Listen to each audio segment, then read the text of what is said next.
네, 이번에는 이 제안에 대한 노동계 입장을 또 들어봐야겠죠. 민주노총 이창근 정책실장 전화 연결돼 있습니다. 실장님 안녕하세요. 예, 안녕하세요. 자, 그러면은요. 지금 노동계 입장에서 우리나라의 최저임금 수준 어떻게 평가하십니까? 한마디로 대단히 낮은 수준입니다. 네. 올해 최저임금을 월로 계산하면 약 116만 원 수준이고요. 네. 내년이 약 126만 원인데 이 금액으로 한 달 생계를 유지하는 것은 거의 불가능합니다. 또한 상대적 수준으로 봐도 굉장히 낮은 수준인데요. 우리나라 5인 이상 사업장 노동자 평균 임금 대비해서 현재 최저임금이 약 33% 수준입니다. 네. 또한 국제적으로 비교하더라도 우리나라 최저임금 수준은 29개 OECD 회원국 중에 20위에 불과합니다. 네. 전체적으로 봤을 때 우리나라 최저임금은 생계비를 기준으로 해서 보더라도 혹은 5인 이상 사업장 노동자들의 어떤 평균 임금을 기준으로 해서 보더라도 대단히 낮다고 평가할 수 있습니다. 네. 지금 막 OECD 20이라고 말씀 주신 거죠? 예, 예. 조금 그렇습니다. 전에 경총 관계자는 이게 뭐 산입 범위를 좀 늘리면 상여급 등 7위 정도 네네. 한다고 그러던데 격차가 있네요. 산출법에. 예, 그거는 대단히 자의적인 통계입니다. 네. OECD에 보내는 각국의 최저임금의 산입 범위는 물론 각국마다 조금씩 차이가 있습니다만은 네. 그거를 어느 것은 넣고 어느 것은 빼고 해서 다시 우리나라의 순위를 계산하는 것은 대단히 자의적으로 네. 통계 기준을 바꾸는 문제라고 생각합니다. 예. 여기서부터 일단 경영계와 노동계에 좀 이 격차가 있는 것 같습니다. 자, 실장님. 우리나라 네네. 이 최저임금 상당히 낮다 평가해 주셨는데요. 자, 네네. 우리나라의 최저임금의 이 기준은 어떻게 되는 겁니까? 생계비 기준으로 정해지고 있는 거 아닌가요? 노동계에서는 방금 말씀하셨듯이 최저임금은 생계비를 기준으로 해서 정해야 한다라고 주장을 하고 있습니다. 네. 또한 최저임금법에도 생계비를 다른 결정 기준과 더불어서 주요한 기준으로 예시를 하고 있는데 현실은 그렇지 않습니다. 네. 일례로 내년도 최저임금은 시급 6,030원인데요. 네. 월로 계산하면 앞서 말씀드렸듯이 126만 원 수준입니다. 하지만 미혼 단신 노동자가 한 달 살아가는 데 드는 비용을 계산하면 네. 이 비용이 약 155만 원 수준인데 월 126만 원의 최저임금은 혼자 살아가는 데 드는 비용의 80%에도 못 미치는 대단히 낮은 수준입니다. 네. 더구나 최저임금 노동자의 약 60%가량은 본인 혼자 생계뿐만 아니라 2, 3인의 가족 생계를 책임지고 있습니다.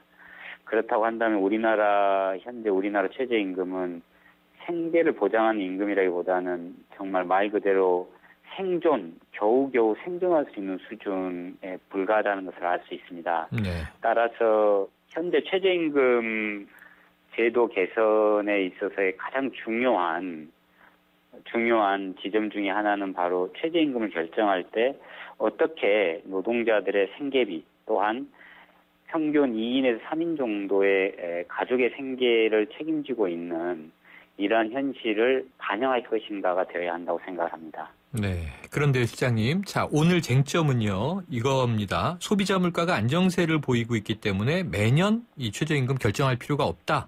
재계에서 3년마다 결정하자. 이런 의견 내놨는데요. 어떤 입장이세요? 앞에서 말씀드렸듯이 지금 현재 우리나라 최저임금 수준은 대단히 낮은 수준입니다. 생계비에도 턱없이 모자라는 수준인데요. 네.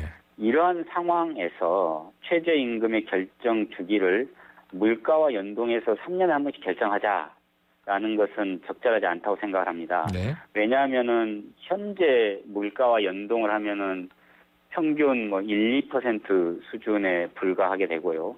여기에 경제 성장률을 반영한다 하더라도 5% 내외의 대단히 낮은 인상률을 염두에 둔 그러한 주장이 최저임금을 3년에 한 번씩 결정하자라는 것으로 보입니다. 네. 하지만 현재 최저임금이 2, 3인 가족의 생계를 책임질 수 있는 정도의 상당히 충분한 수준이라고 한다면 모를까. 그렇지 않고 미혼 단신의 노동자들의 생계비에도 못 미치는 대단히 열악한 수준인데 이러한 수준을 감안하지 않고 3년에 한 번씩 결정하자라는 것은 결국은 최저임금을 인상시켜주기 싫다.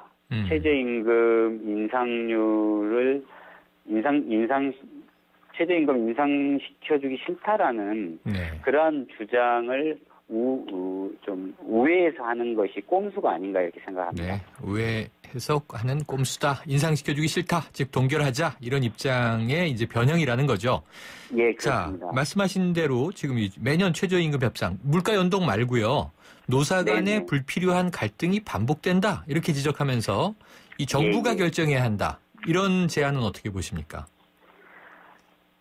앞서 최저임금이 결정이 되면 네. 최저임금에 영향을 받는 노동자 비중을 사용자 대표께서도 말씀을 하셨는데요. 네. 약 18.2%로 340만 명에 달합니다. 예. 말 그대로 최저임금이 국민임금이라고 해도 무방할 정도로 대단히 많은 노동자들이 직접적인 영향을 받습니다. 네. 이처럼 대단히 중요한 최저임금 협상을 불필요한 갈등이라고 그렇게 치부하는 것은 우선적으로 적절하지 않다고 생각을 합니다. 네. 그리고 또한 지금 현재 최저임금위원회의 구조로도 정부는 충분하게 자신의 입장을 관찰하고 있다는 점을 간과해서는 안 됩니다. 네. 왜냐하면 현재 최저임금위원회에서 대단히 관건적 역할을 수행하고 있는 사람들이 공익위원입니다. 네. 하지만 현재 최저임금법에 따르면 공익위원은 정부가 일방적으로 선정해서 선정할 수 있습니다. 이 공익위원을 일방적으로 정부의 입맛에 맞는 사람들로 선정을 해서 네. 최저임금위원회를 운영하고 있기 때문에 사실상 현행 구조로도 정부는 일방적으로 최저임금을 결정하고 있다고 보는 것이 타당합니다. 네. 따라 지금 현재 제도 개선에 있어서의 중요한 쟁점은 어떻게 정부가 결정하도록 할 것인가가 아니라 오히려 최저임금을 받는 당사자들의 의견이 보다 더 충분히 수렴될 수 있도록 할 것인가. 그리고 두 번째로는 공익위원회 공정성을 어떻게 강화할 것인가. 이 두 가지 부분이 되어야 한다고 생각을 합니다. 네. 그런 면에서 보면 정부가 결정하도록 하자라는 사용자들의 주장에 대해서 찬성하지 않습니다. 네, 찬성하지 않으시고. 자, 그런데요. 이 현재 결정된 최저임금을요. 이 재계에서는 좀 잘 지키고 있습니까? 이 제도 개선만큼 또 이 실효성 있는 실천, 실행이 중요할 텐데 이런 지적들도 있더라고요. 어떻습니까, 현황은? 예, 맞습니다. 지금 최저임금을 대폭 인상하는 것만큼 최저임금 미만율을 개선하는 것이 대단히 중요합니다. 네. 2014년을 기준으로 해서 전체 노동자 중에 최저임금도 못 받는 노동자 비율이 약 12.1%로 227만 명에 달합니다. 네. 즉 노동자 8명 중에 1명은 최저임금조차도 못 받고 있는 게 현실입니다. 네.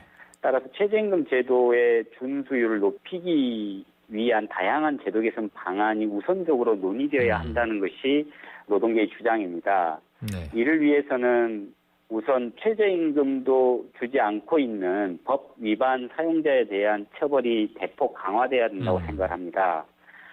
예를 들면 최저임금을 주지 않으면 그 액수보다 수배에 이르는 네. 징벌적인 손해배상 제도가 도입되어야 되고요. 또한 즉각적인 과태료의 부과를 통해서 사용자에 대한 처벌이 강화돼야 된다고 생각을 알겠습니다. 하고요. 네. 예, 그리고 또한 정부의 근로 감독이 대폭 강화돼야 합니다. 이것을 통해서 사용자들이 알겠습니다. 최저임금법을 준수하도록 강화해야 한다고 판단하고 있습니다. 노동계의 입장 잘 들어봤습니다. 오늘 말씀 감사합니다. 예, 감사합니다. 지금까지 민주노총 이창근 정책실장이었습니다.